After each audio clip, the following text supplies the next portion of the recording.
I wonder whether you were kept awake by that lightning storm last night. I'm sure many of us were. And it was really quite spectacular, wasn't it? I was listening to the weather forecast this morning, and they were explaining that in effect it was a tropical storm.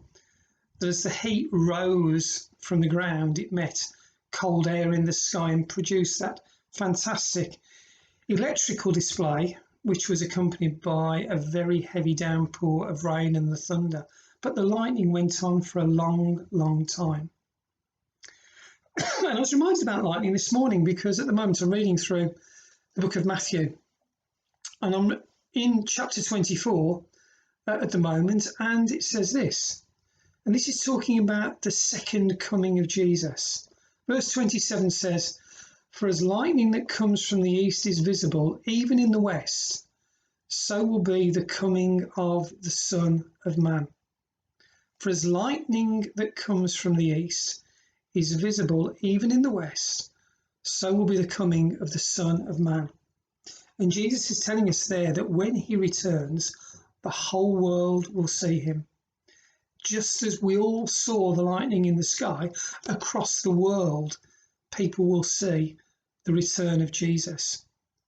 And you know, whilst we might have debates amongst us around some of the detail of the second coming, talk to Dan about the rapture, what we do know is, and what we'd all agree on, is there will be a day, a real day, when Jesus will physically return to the earth.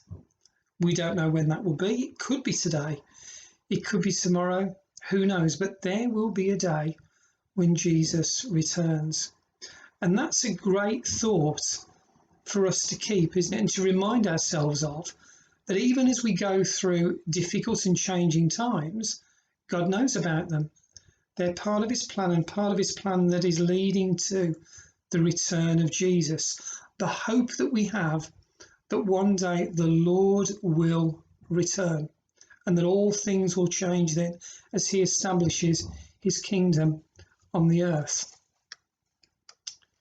In Peter's second book, he spoke about the second coming, and he asks a question. He says, "What kind of people ought you to be in the light of that second coming?" And we can read in 2 Peter chapter 3 verse 11, it says this, "Since everything will be destroyed in this way," talking about the events that surround the second coming of Jesus, "what kind of people ought you to be?" There's that question. What kind of people ought you to be? And he answers the question, "You ought to live holy and godly lives as you look forward to the day of God and speed its coming." You ought to live holy and godly lives as you look forward to the day of God. So we're reminded today that Jesus will return. And in the light of that we ought to live holy and godly lives. But you know, after Jesus spoke to the disciples about his second coming, he gave a series of parables that relate to his return, and they're talking about how we should therefore live. And in chapter 25, we can read a series of those parables. And this morning, I was pondering the second of those, and it's the parable of the talents. And you'll remember that in that story, a rich man is going away, and he gives 3 of his servants talents to look after whilst he's on his journey. Now, a talent here isn't a coin, it's not an amount of money. It actually means a bag of gold. The servants were given treasure, a bag of gold. And in the parable, the wise servants make the talents grow so that when the master returns, he can then reward them for their excellent stewardship, for the good work that they've done in looking after the talents that he'd given them. But in the parable, Jesus talks about the third servant that merely received the talent from the master, but did nothing with it, not even giving it to bankers to put it on deposit and earn interest. And in the story, the master talks about that servant who did nothing with the talents as being wicked. And he says what he has will be taken away from him and given to the others. He's a wicked servant because he did nothing with the talent.